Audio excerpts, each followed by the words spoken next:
How's it going? I'm good, thanks, Carlo. You? Excellent, sir. Excellent. Okay, so my name is Carl Van Niekerk, and I am the founder of Believe in Better South Africa, the website and blog. And today I am doing my first video webcast or slash blog podcast. So I'm joined with by Bovain Macnab, and you can meet him in a second. And we are going to be discussing the life and times of Bovain Macnab. That's what we were talking about, and some of his ideas and his background, etc. So to reiterate, and if you've seen my other videos and blog postings, you know what Believe in Better is all about. What we're about is connecting like-minded people, South Africans who really have a passion to turn South Africa around and make it a better place for our kids. And we're doing this in by connecting with each other and exchanging ideas and just trying to inspire people to reverse their situations, their circumstances, and just make a difference at the end of the day in whatever way we can. And there's no illusions of grandeur and say we're gonna change the world or South Africa with this blog. It's all about fostering this activism and making a difference for somebody. So, Bovain, with that, do you want to just introduce yourself in the context of that? Yeah, so my name is Bovain Macnab, and I am, it's a bit complicated, but through marriage related to Carlo. And I live in Cape Town, and I chose to come back to South Africa in 1995, came back to vote in 1994, then came back in 1995 permanently. Oh, I did Um, not even know that. Yeah. yeah. So, Bovain, you chose to come back. So why can you go through that decision? Why did you do that? So under apartheid, I was racially classified as white, and all white South Africans, males, were conscripted into the army, um, and you could defer it through education. So in fact, wanted to take a gap year, so I matriculated in 1985, and then I left South Africa in 1986, but I did two A levels in England to be able to continue to avoid military service. So as when I came back to university at UCT in 1987, I could go to university, not go to the army. And then when I finished my undergraduate degree in 1990, I had to leave South Africa again because conscription was still in place. De Klerk had made his speech in '89. But there was still a call-up in 1991. In fact, I think I received two call-ups, one in January 1991 and one in July 1991, but then it fell away. Yeah. So I went to England. I'm a dual national, and my father was British. So I had a British and a South African citizen as well. And then I lived in the UK. I came back to vote in 1994 and moved back permanently in 1995. So you weren't concerned at all. I mean, because at that point in time there was such a lot of uncertainty regarding the political situation, the um, potential for violence and instability. I mean, that didn't factor in. Oh, Yeah, I mean, I think there were concerns. Internally, the country had some issues, and externally, obviously, what is reported on the country is sometimes different from what's going on inside. Um, so certainly, when I came back to vote in 1994, the first day or two, you look around on the street and you wonder what's going on and whether you're going to get hit by somebody or not. But those fears disappear within a week or two. And no, I mean, I've been active. This was a change that I was delighted that come about. So I was quite happy to come home. Yeah. so before we go into the activism stuff, can you just give everybody a sense of where your expertise lie. What's your background in terms of your education and your career? So formally, I did an undergraduate business science at UCT in economics, and then I left South Africa, as I've covered earlier. In fact, the only job I could get in the UK was to do my accounts A levels. I'm sorry, accounts articles based on A levels that I'd done in the UK in 1986, because they didn't recognise my South African university degree. So based on the two A levels I did in '86, I got my accounts articles, and I did those for 3 years, and ended up qualifying as a chartered accountant. Um, uh, so I have that technical expertise, but I prefer to build or start businesses, particularly in activism. Everybody has a moment that defines why they get involved. It's to do with their background, and mine was, funny enough, a man called Neil Agate, Okay. who was killed by the security police in, I think, 1982. So I would have been in standard 7. And ironies of ironies, he was the first white South African. In fact, he was Kenyan, but he was the first white South African to be killed in detention. And there were very strict reporting laws. The press was being blanked out. You get newspapers with pages blanked out or blank or missing or inked over. And the thing that struck me as whatever I was, 13, was that there was this fuss about Neil Agate. But I think he was about the 42nd person to get killed in a detention, and I was wondering where the other 41 were. Yeah. I mean, I was quite logical. So, and they started to publish lists, or you could get some. This is a world before the internet, so the information could be quite controlled. But if you were interested or looking, you could get the information. Obviously, Steve Biko's death was large, and I think in Cape Town, Haroon's death as well. Yeah. So, we were aware of certain things, but my defining moment was when Neil Agate was killed. Okay. Okay. We gotta go back to that. We'll go back to the activism stuff. But the reason why I was wondering about your expertise is because one of the things that could be a spin-off from this kind of project is connecting people with skills and future business opportunities, or um, or just opportunities in general with social change. Yeah. Connecting people with like skills. Okay, so let's go to what you just brought up now. So, what have you been doing in terms of activism? And I know you've been involved in politics, so can you touch on that? Yeah, so, I'll deal with the two separately, politics and activism, and maybe the businesses as well. So 100%, we have to build a growing economy in South Africa. We have to compete globally. I think there's no secret, we're bleeding in the defense, and we're hitting our own goals. It's not Is a that clever is that the Jacob Zuma soccer analogy is coming out? it's not a clever midfield, and we haven't got any. The strikers are getting let down at the back, so we have to fix that.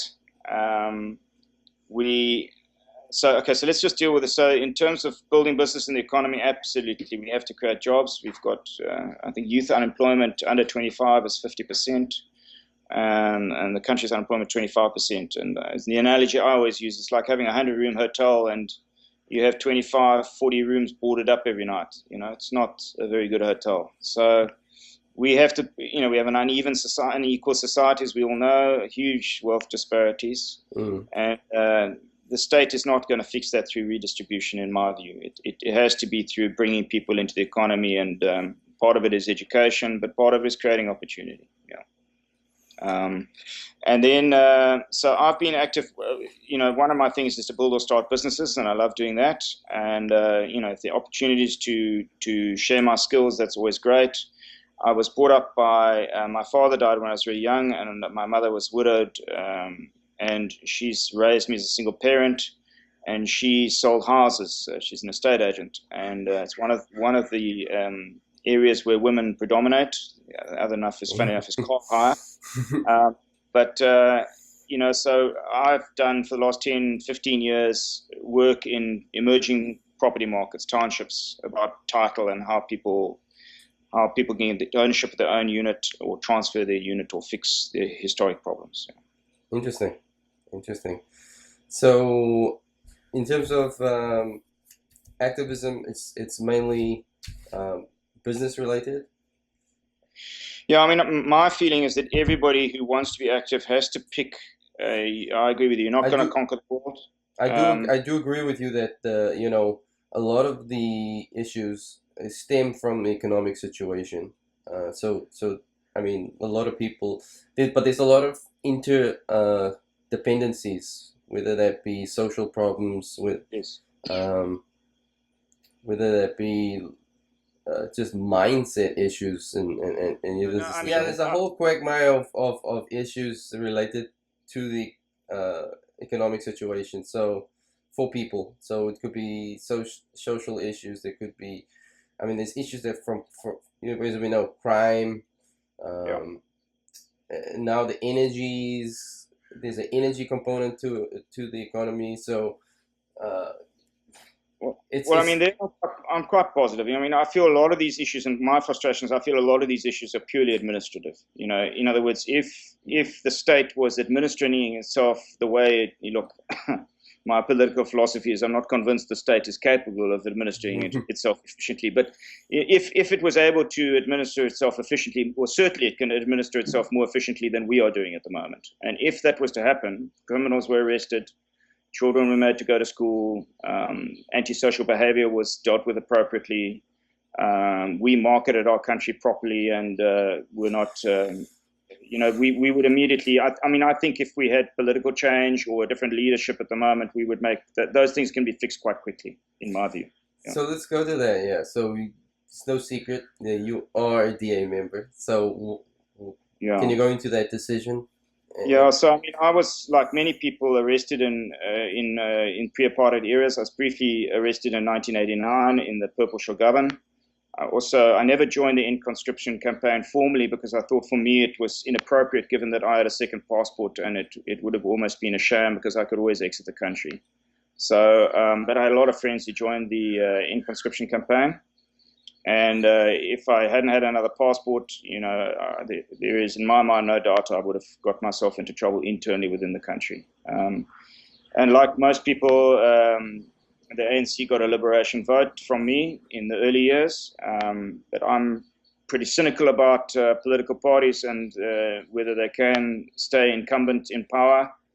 And for me, the ANC's been in power for too long, and we're now with the C team, and we need change again. And I mean, I think we're seeing change. Yeah. It feels to me like it felt in the 80s, where you can feel that things are starting to shift. And I think the 2016 election, 2019 are going to be very interesting to watch. And I think, no doubt, the ANC will respond. So yes, I formally joined the DA in about 4 years ago. And I am currently the branch chair for Ward 57, which is a ward which goes in Cape Town, which goes from Devil's Peak through Salt River, Woodstock, District 6, Upper Woodstock, down into parts of Rosebank. And we are, which many people don't recognize, we are a majority black ward Really? in Cape Town, yeah. Oh, Yeah. okay. That's interesting.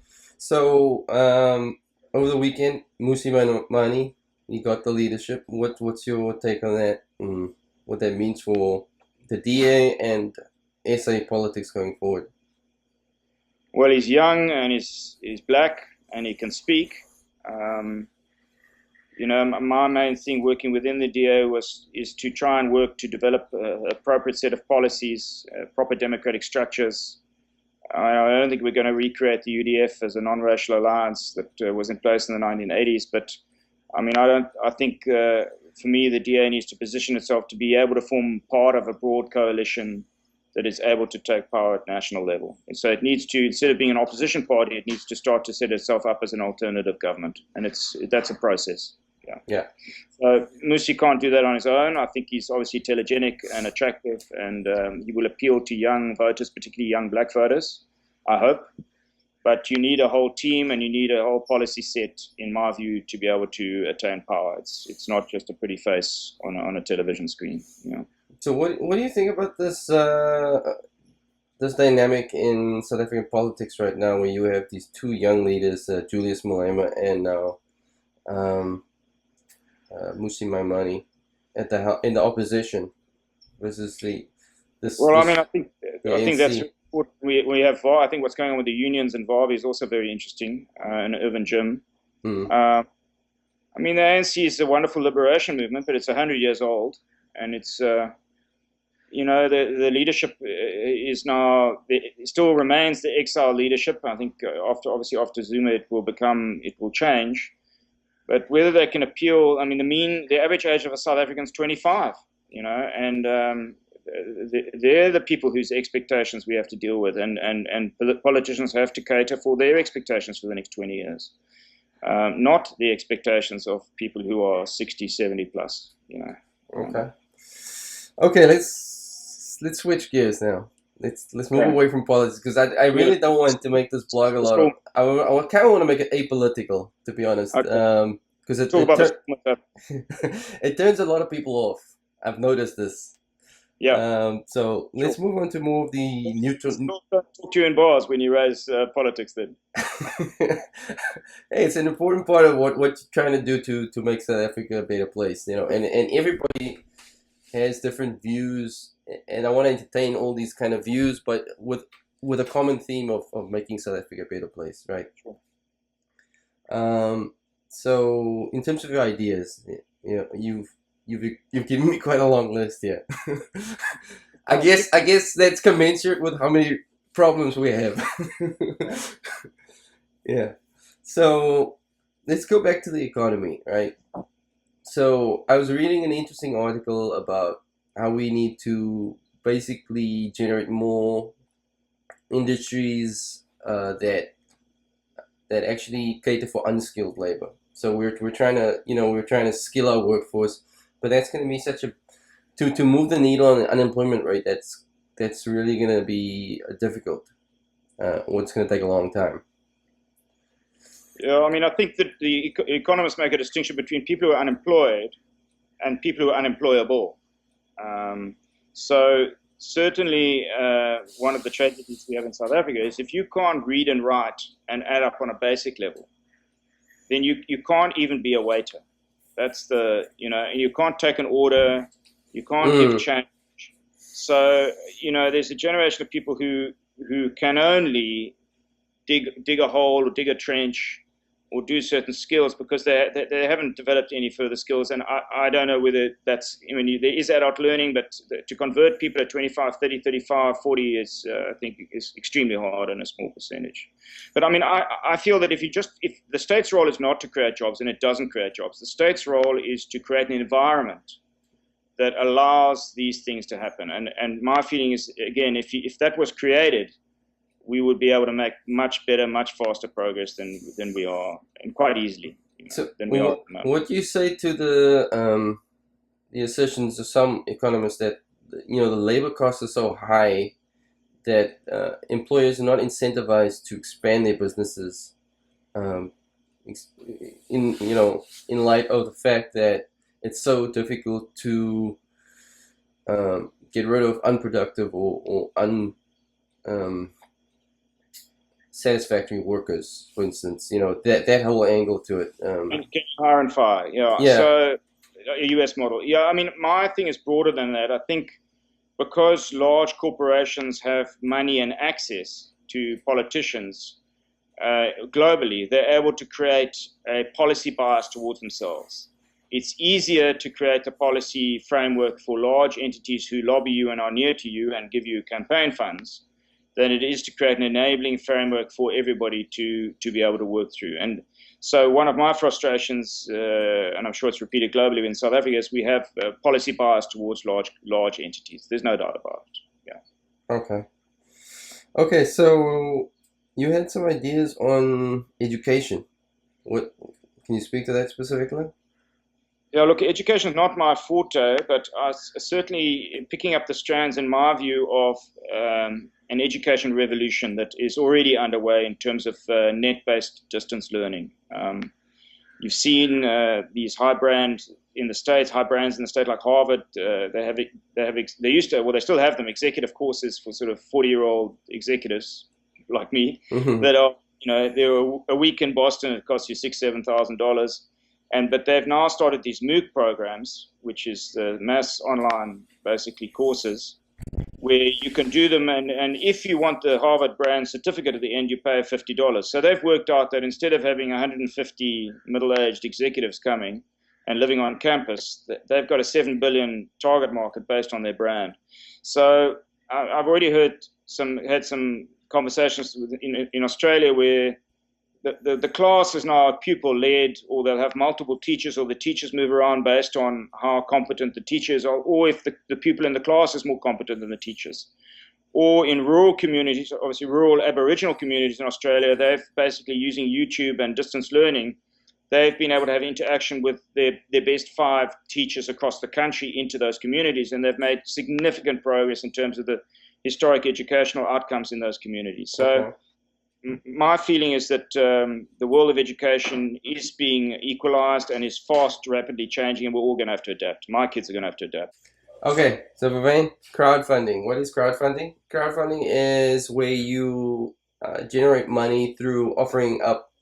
You normally other means of funding is you give up share of your company, or Yeah, I understand the concept. Yeah. you understand the concept. Okay, so for education, I'm thinking students that are attaining some sort of degree, they attain skills, so they could use those skills to generate some funding, right? Yes. Just something I thought of. The implementation of that's going to be tough. It could be a future business for somebody. You can. Yeah. Or the state subsidy is contingent on you passing. In certain areas, it gives subsidies basically in effect on apprenticeships or in certain areas where it's trying to get people to learn those skills. Yeah. Yeah, so that's the an idea I had on education. But before we wrap up, let me go through a few more ideas. One year that I definitely agree with is the directly electing the president, right? We've spoken about this before. The fact that we elect a party and not the Yeah. president, and we don't get to really interrogate the president's vision and ability to execute on that vision. Um, so, can you speak to that quickly? Well, I think practically it's going to be difficult in South Africa because whichever party is in power through the party in the parliament wants then to pick their president. Where I think we might have more chance of getting it right is if we changed the NCOP, which is the National Council of Provinces, which is in effect our other chamber, and you have in there 10 representatives from each province.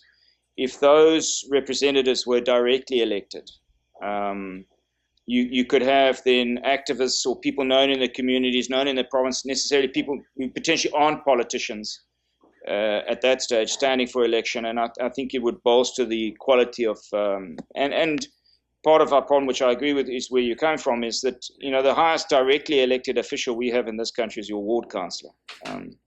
So the rest is off a party list, which means Yeah. you can't get elected to province or national without being a member of a party and being high up on a party list, which means you're more beholden to the party than you are to the people. Yeah. And one of the biggest problems we have right now is that people are putting party before country. Uh, Yes.